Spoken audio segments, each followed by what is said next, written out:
자, 우리가 붙잡을 언약의 말씀의 제목은 창세기 13장입니다. 성도가 드리는 예배는 모든 것이다 라는 제목입니다. 많은 분들이 이렇게 얘기합니다. 우한 코로나 이 사태에 정부가 대응을 하는데 교회에 대해서만 유독 너무 편파적이다, 형평성이 없다, 그렇게들 얘기합니다. 또 많은 분들은 너무 어렵다, 뭘 먹고 살아야 될지 막막하다, 이런 말씀들을 합니다. 그래서 저는 오늘 이 제목이 너무나 중요하다고 생각합니다. 여러분들 언약으로 붙잡는 축복이기를 바랍니다. 자, 서론입니다. 구원받은 여러분들은 지금 어느 인생 시간표에 서 있는지 오늘 서론에 등장하는 세 인물을 통해서 한번 점검해 보는 그런 시간 되시길 바랍니다. 우리 나름대로 각자의 인생 시간표가 있는데 이게 다 달라요. 조금씩 다릅니다. 그래서 나는 어느 시간표에 있고 무엇을 갱신하고 무엇을 도전하고, 여러분들이 이런 것들을 오늘 말씀을 통해서 잘 확인하는 그런 시간들 되시길 바랍니다. 첫 번째입니다. 여기 계신 분들 중에서, 또 말씀 받는 분들 중에서 노아와 비슷한 인생 시간표를 통과하고 있는 그런 성도님들도 계실 줄 믿습니다. 노아와 비슷한 인생 시간표가 뭐냐면은 자그마치 120년 동안, 12년도 아니고 120년 동안 방주 되시는 그리스도를 외쳤어요. 방주 되시는 그리스도를 외쳤는데 아무도, 단 한 사람도 구원을 받지 못했네. 야, 이거 참 대단하죠. 120년 동안 외쳤는데 아무도 구원을 받지 못했어요. 얼마나 이러면 힘이 빠지겠습니까?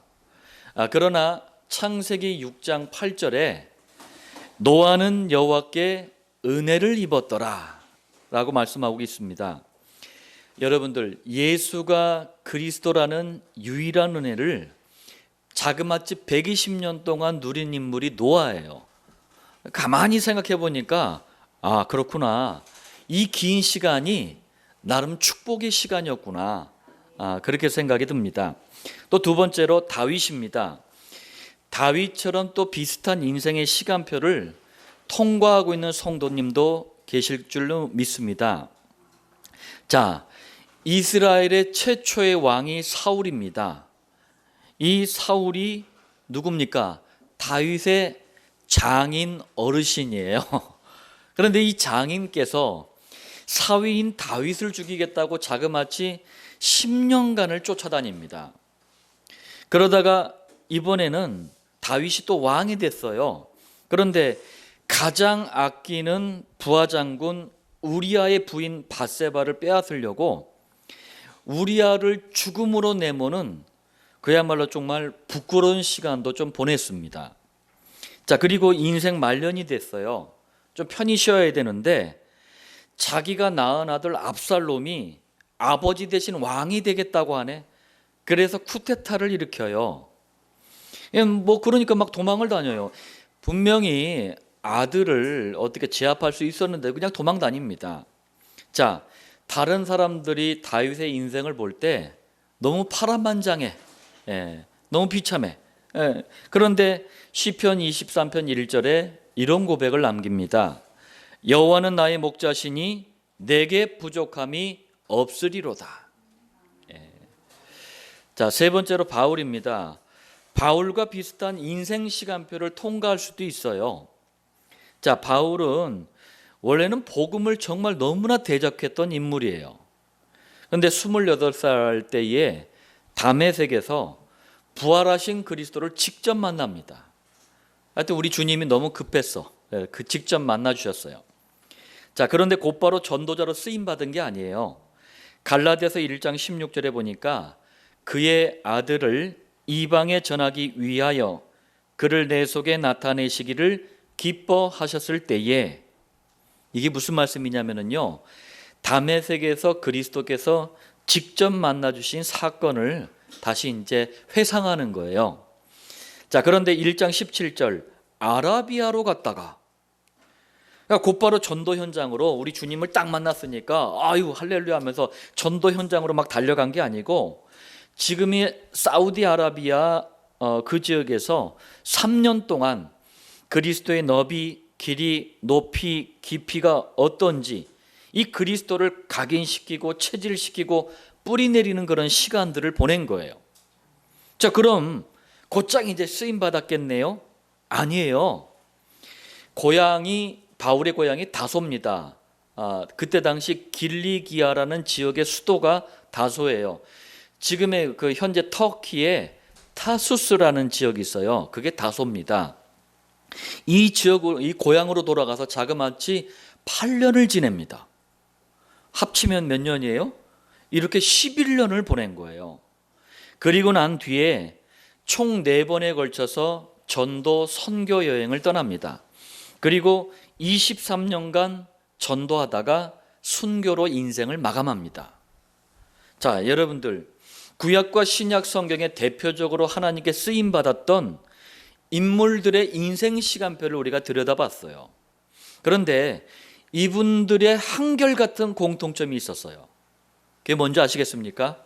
바로 예배예요, 예배. 가장 중요한 순간순간들마다, 매 순간마다 그리스도의 깊은 은혜를 체험하는 예배가 있었어요. 자, 여러분들 서론의 말씀을 기억하시면서 본론 첫 번째입니다. 우리가 지난 시간 구원의 모델, 구원받은 성도, 이분이 바로 아브라함이에요. 근데 아브라함도 그랬습니다. 인생의 중요한 순간순간마다 다른 게 아니에요. 예배가 있었어요. 첫 번째입니다. 창세기 12장 7절에 여호와께서 아브라함에게 나타나 이르시되 내가 이 땅을 네 자손에게 주리라 하신지라. 자기에게 나타나신 여호와께 그가 그곳에서 제단을 쌓고. 자, 여러분들 이 말씀에는 배경이 있어요. 이 말씀을 하시기까지 배경이 있습니다. 11장 31절에 데라가 갈대아인의 우르를 떠나 가나안 땅으로 가고자 하더니 하란에 이르러 거기 거류하였으며. 자, 이게 무슨 말씀이냐면 우상의 도시라는 이름을 가진 게 갈대아 우르예요. 여기서 우상을 만들어서 팔고 지내던 가족이 데라의 가족입니다. 이 가족을 하나님은 구원하시려고 계획 속에서 부르셨어요. 그런데 구원에 대해서 늘 불신앙했던 아버지 데라가 가나안 땅에 이렇게 도착하기까지, 물론 아브라함의 아버지 데라는 도착하지 못했지만 굉장히 많은 문제와 사건을 만납니다. 가장 먼저 아브라함의 막내 동생 하란이 아버지보다 먼저 죽는 불행을 당합니다. 11장 28절이에요. 하란은 그 아비 데라보다 먼저 고향 갈대아인의 우르에서 죽었더라. 자, 그리고 이런 사건을 경험했으면 좀 서둘러야 되는데 여전히 머뭇거리고 여전히 망설여요. 가나안 땅에 가는 걸 서두르질 않아요. 그래서 아브라함의 아버지 데라마저도 지금의 터키 하란에서 죽습니다. 11장 32절이에요. 데라는 나이가 205세가 되어 하란에서 죽었더라. 자, 상황이 이러니까 아브라함이 슬슬 불안해지는 거예요. 마음이 불안해. 그래서 하나님이 말씀하신 언약대로 따르질 않아요. 그게 12장 1절에 여호와께서 아브라함에게 이르시되 너는 너의 고향과 친척과 아버지의 집을 떠나 내가 네게 보여줄 땅으로 가라.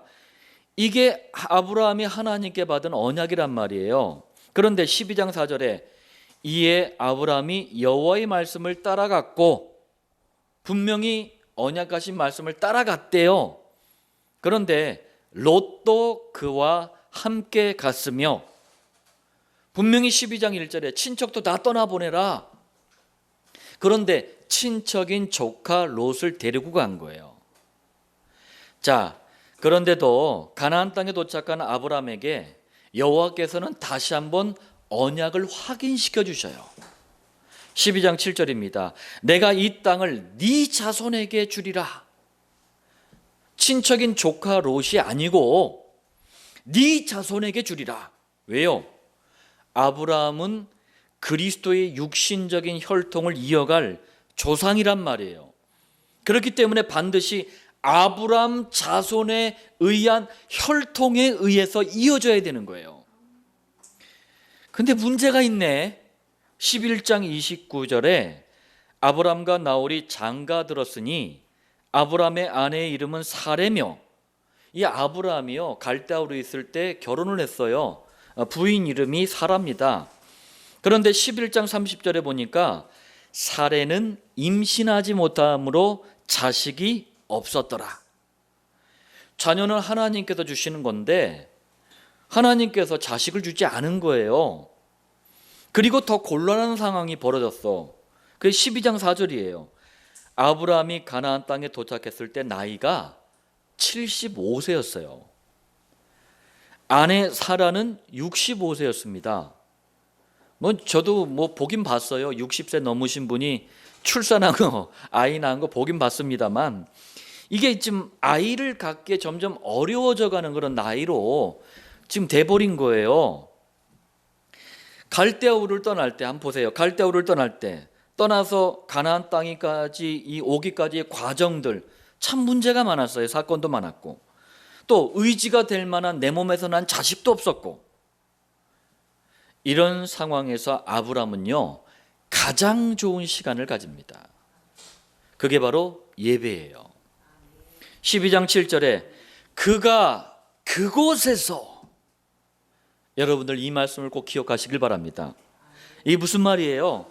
가장 큰 위기를 만난 그곳에서, 가장 문제 많은 그곳에서, 가장 큰 한계에 부딪힌 그곳에서, 가장 어려운 그곳에서 우리는 뭐예요?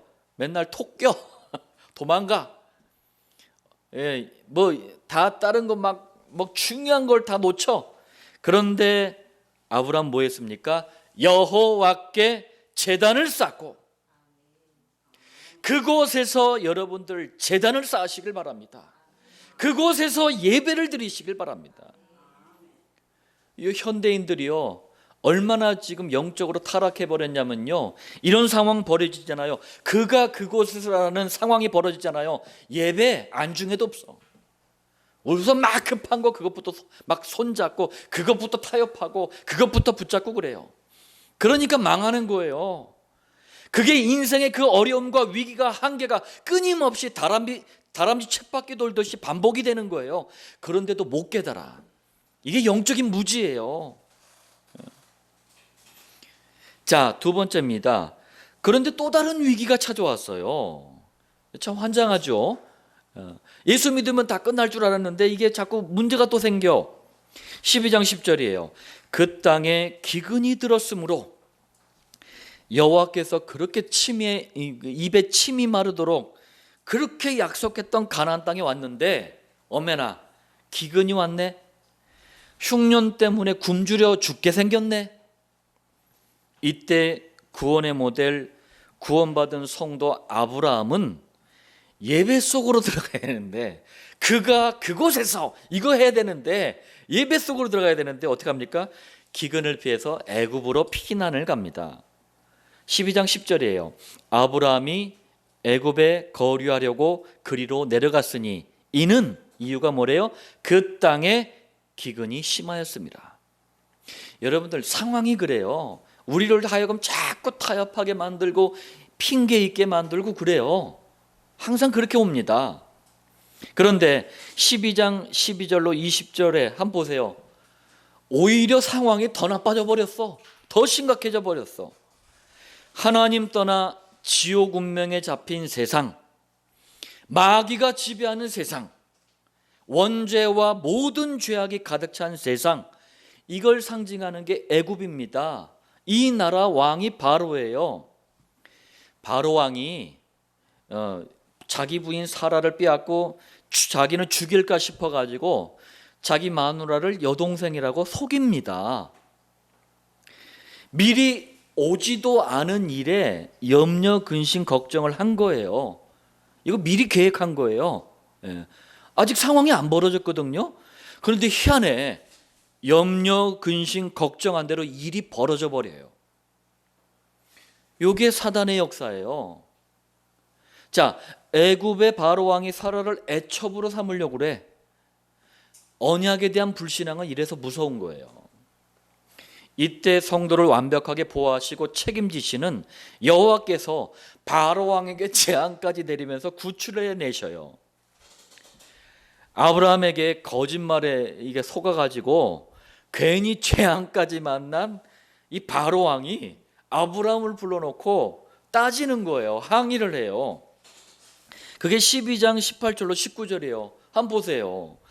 바로가 아브라함을 불러서 이르되 네가 어찌하여 나에게 이렇게 행하였느냐? 네가 어찌하여 그를 네 아내라고 내게 말하지 아니하였느냐? 네가 어찌 그를 누이라 하여? 여러분들 무슨 말씀인지 들려지십니까? 애굽과 바로 왕은 불신자를 상징해요. 구원받을 대상자란 말이에요. 살려도 모자랄 판에 거꾸로 전도 대상자를 어렵게 만들어버린 거예요. 이런 창피를 당합니다. 세 번째입니다. 이런 진짜 난리 아닌 난리를 벌였는데도 여호와의 보호하심으로 다시 가나안 땅으로 돌아옵니다.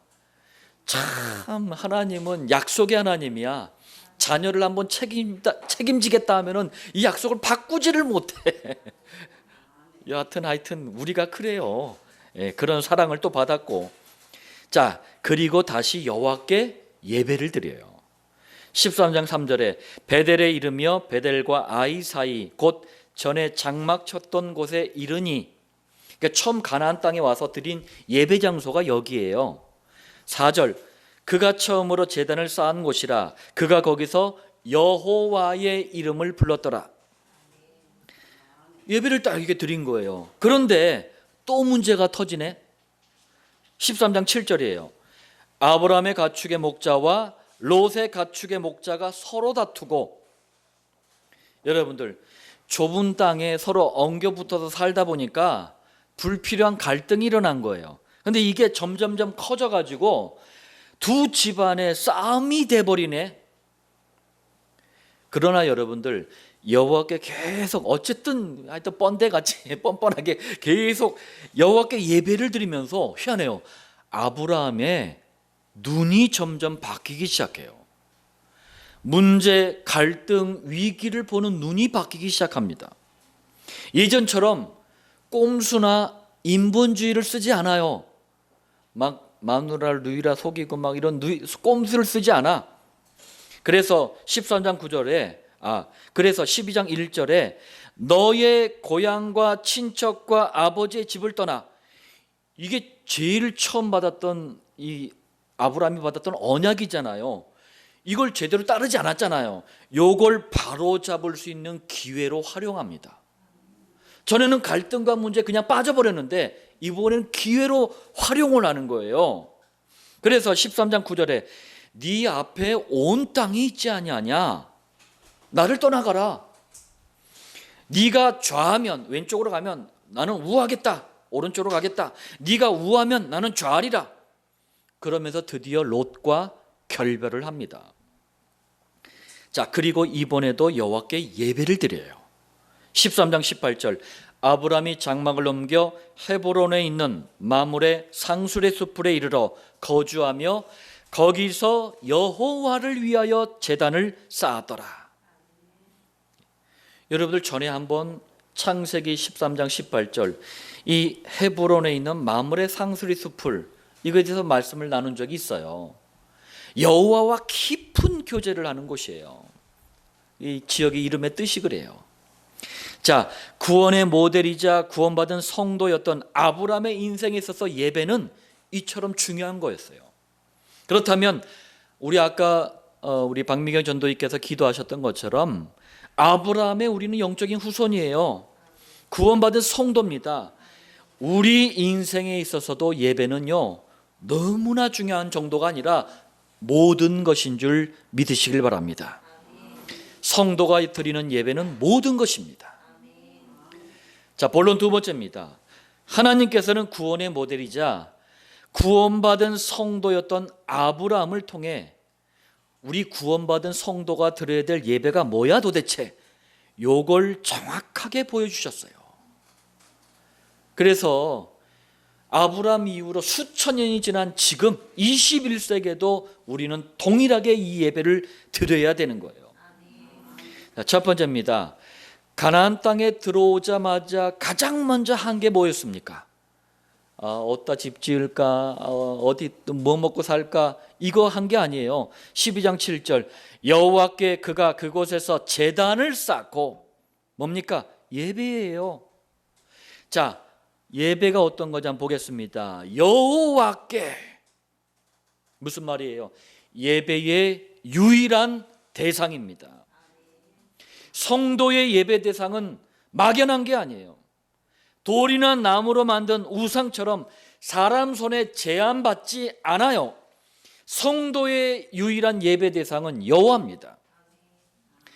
제가 저녁에 산책하려고 이게 천주교 성당 앞에 이렇게 지나가는데 웬 여자분이 그 껌껌한데 그 앞에 이 소위 말하는 성모 마리아 동상 앞에서 서가지고 이러면서 막 절을 꾸벅꾸벅 하면서 막 이러고 있더라고요. 예배의 대상은 사람의 손에 의해 제한받는 게 아니에요. 자, 그렇다면은 여러분들 여호와가 도대체 누구십니까? 구약 성경에 자그마치 5,912번이나 나오는 단어가 여호와예요. 여호와께서는 구약 내내 저주와 재앙의 원인이 있다. 그게 원죄다. 실패와 고통의 원인이 있다. 그게 사단이다. 허무와 방황의 원인이 있다. 그게 지옥 운명이다. 이걸 해결하는 길을 주겠다.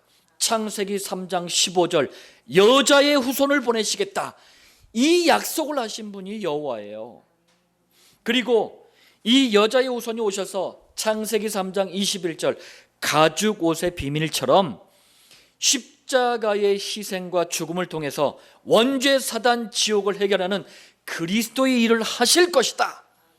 이걸 끊임없이 약속하셨던 분이 여호와십니다. 그런데 구약 내내 약속하셨던 여호와께서 인간 구원을 위해서 직접 사람의 몸을 입고 이 땅에 오신 거예요. 요한복음 1장 14절 말씀이 육신이 되어 우리 가운데 거하심에 사람으로 오신 여호와 그분이 누구십니까? 바로 예수님이에요. 예수님은 십자가의 희생과 죽음, 부활을 통해서 원죄 사단 지옥이라는 인간이 가지고 있는 본질적인 저주를 해결하신 그리스도십니다. 예수님은 여호와십니다.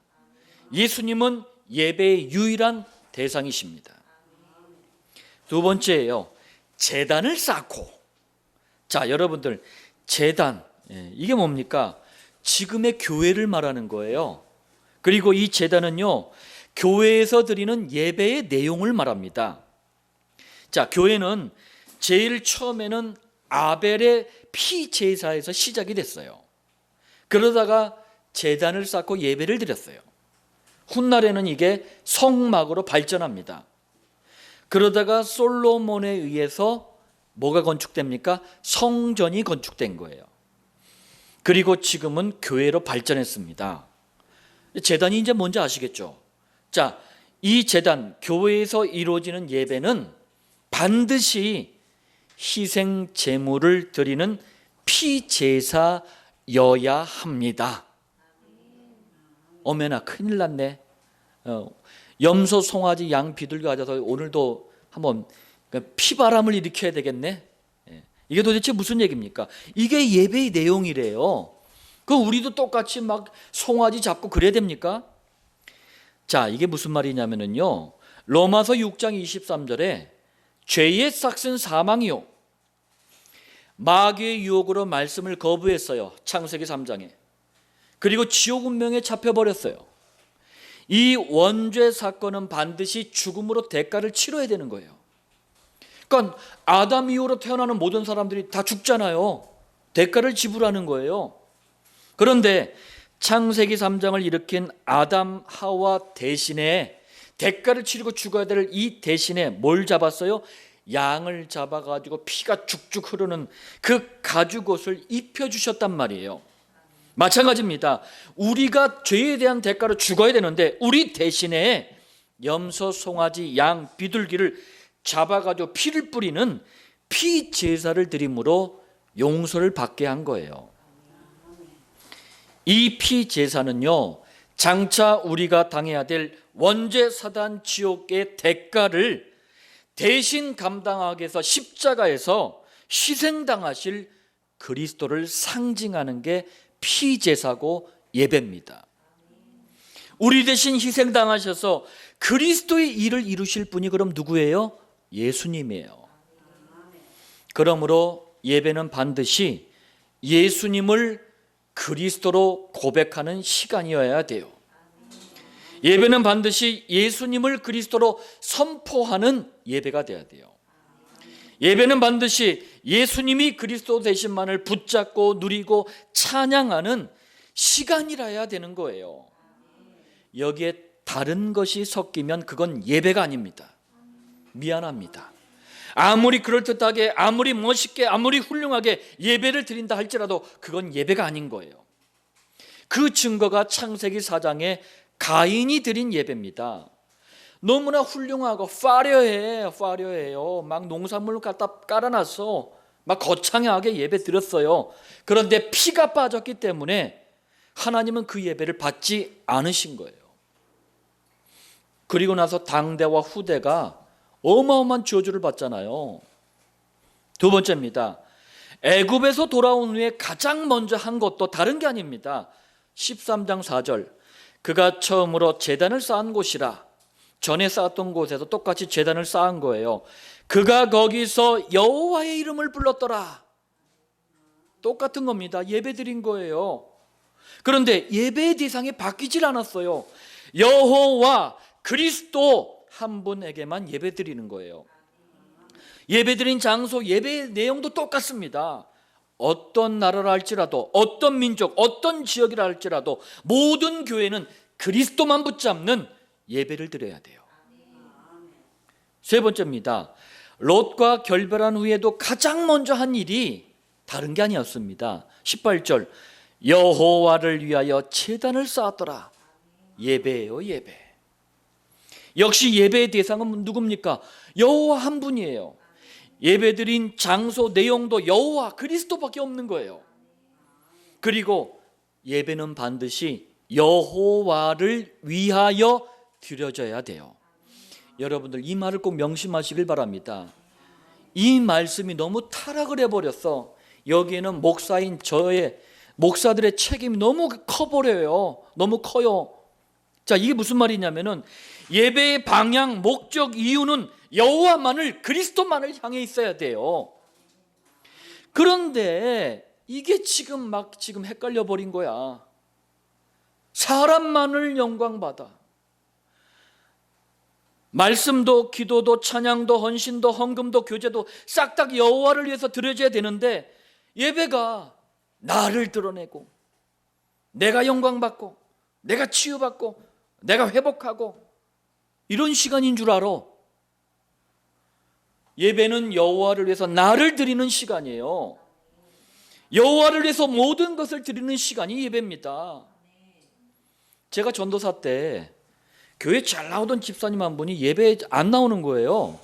그 이제 신방을 갔어요. 전도팀하고 신방을 갔는데 왜 자꾸 이렇게 예배 못 나오느냐, 이유가 있느냐 했더니 이분이 하는 말이 노래방을 많이 갔나 봐. 왜 찬송하는데 88번을 찬송 안 하니? 88번이래요. 88장이 아니라 노래방 번호 누르잖아요. 왜 88번을 찬송 안 하니? 처음 뭔 말인가 했어요. 그러면서 왜 나를 위로해 주지 않느냐? 여러분들 예배는 내가 위로받는 시간이 아니에요. 나를 드러내는 시간이 아니에요. 나를 드리는 시간입니다. 자, 그런데 이때 제대로 된 바른 예배가 드려질 때 여호와께서 말씀을 통해서 나타내시는 거예요. 여호와께서 이때 영광을 받으시는 거예요. 그러면서 그때부터 여호와께서 직접 나를 치유도 하시고 회복도 시켜주시는 거예요. 예배가 뭔지 여러분들 잘 이해를 하시길 바랍니다. 자, 본론 세 번째입니다. 구원받은 성도가 드리는 예배는 모든 것입니다. 왜 그런가요? 첫 번째입니다. 성도가 그리스도만을 붙잡는 이 예배, 여기에 성공했는데 희한해요. 이런 걸 목적으로 드린 게 아닌데 물질 회복, 경제 회복으로 이어졌어요. 하나님은 절대 손해보지 않도록 우리를 인도하실 줄 믿습니다. 그 정도가 아니라 넘치게 하셨어요. 13장 2절, 아브라함에게 가축과 은과 금이 풍부하였더라. 또 이게 막 동기가 돼가지고 주야 믿습니다, 이것만 보여. 이러니까 안 되는 거예요. 동기가 이 동기가 아니었어요. 그리스도를 향했는데 하나님이 역사하신 거예요.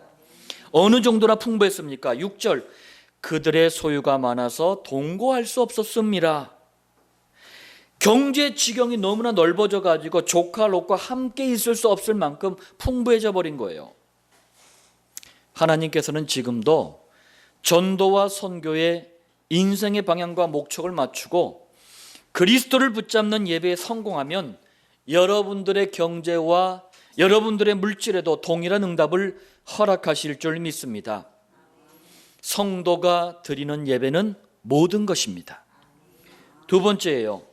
성도가 복음만을 붙잡고 드리는 예배는요, 모든 인간관계를 회복시켜주고 축복되게 하십니다. 7절에 아브라함의 가축의 목자와 롯의 가축의 목자가 서로 다투고, 자, 삼촌과 조카 사이란 말이에요. 아브라함과 롯은요, 이렇게 항상 가까운 인간관계에서 갈등은 시작이 돼요. 같은 가족이나 친척, 같은 직장, 같은 학교, 같은 일, 심지어는 같은 교회 안에서 인간관계의 갈등이 생겨납니다. 자, 그리고 이 인간관계의 갈등은요, 모든 걸 삼켜버려요. 이게 능력이 대단하다니까. 평안도, 감사도, 기쁨도, 배려도, 용서도 다 삼켜버리는 게 인간관계의 갈등이에요. 그래서 이걸 해결해야 되는데 이게 쉽지가 않아. 그런데 그리스도를 붙잡는 예배를 드리면 모든 것이 바뀌게 됩니다. 증거 보겠습니다. 13장 8절에 나나 너나 내 목자나 네 목자나 서로 다투게 하지 말자. 이 전에는요, 없던 갈등도 막 찾아내서 일으키던 사람이라도 예배를 제대로 드리잖아요. 그럼 갈등을 자꾸 멀리하는 사람으로 바뀌어요. 그리고 어떻게든 화합하고 살리는 사람으로 바뀝니다. 9절 보세요. 네가 좌하면 나는 우하고 네가 우하면 나는 좌하리라. 양보도 할 줄 알아, 수용도 할 줄 알고 이해도 할 줄 아는 정말 멋있는 사람 아닙니까? 성도가 드리는 예배는 모든 것입니다. 세 번째예요. 성도가 그리스도만을 붙잡고 드리는 예배는 반드시요 전도와 선교의 응답으로 이어집니다. 15절 보세요. 보이는 땅을 내가 너와 네 자손에게 주리니 영원히 이르리라.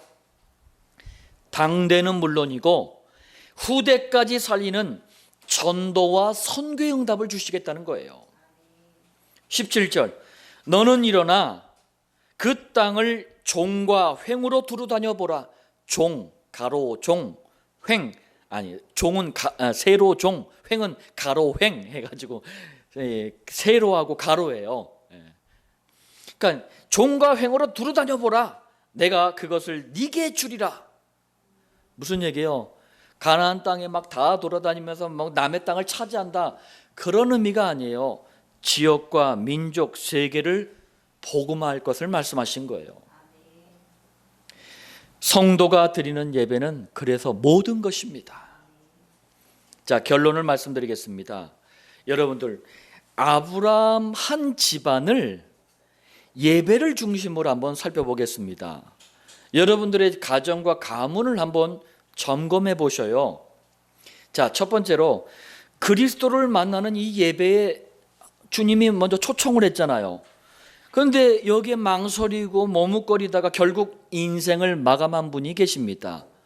그게 아브라함의 아버지 데라예요. 두 번째로 예배와 아무 상관없이 살다가 보니까 흔적도 없이 사라졌어. 한 번 나오더니만. 둘째 아들 나홀이에요. 어떤 인생을 살고 계시고 어떤 인생을 선택하시고 어떤 인생을 향해 도전할 건지 보시길 바랍니다.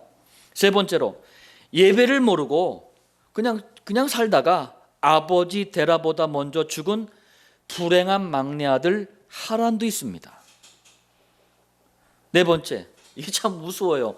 얼떨결에 아브라함을 쫓아왔어. 예. 뭐 아버지도 없고 하니까 쫓아왔어. 예배 속으로까지 들어왔어요. 지속을 못하네. 롯이에요. 나중에 또 볼 겁니다. 예. 그리고 마지막으로 그리스도를 만나고 누리는 예배에 성공했어. 그럼 이 사람이 잘났느냐? 늘 연약하고 부족하고 실수하고 엎어지고 자빠지고 막 코 깨지고 그래요. 그런데 이거는 성공했어. 그랬더니 구원의 모델이 돼버렸네. 그리스도의 육신적인 혈통의 조상으로 쓰임을 받아버렸네. 그분이 아브라함이에요. 여러분들, 예수님을 그리스도로 믿는 믿음의 조상이 된 아브라함에게는 가장 중요한 인생의 순간순간마다 항상 예배가 있었어요. 말씀 받은 우리 임마누엘 교회와 7천 목장의 모든 성도님들에게 동일한 예배의 축복이 임하길 예수님의 이름으로 축원드립니다.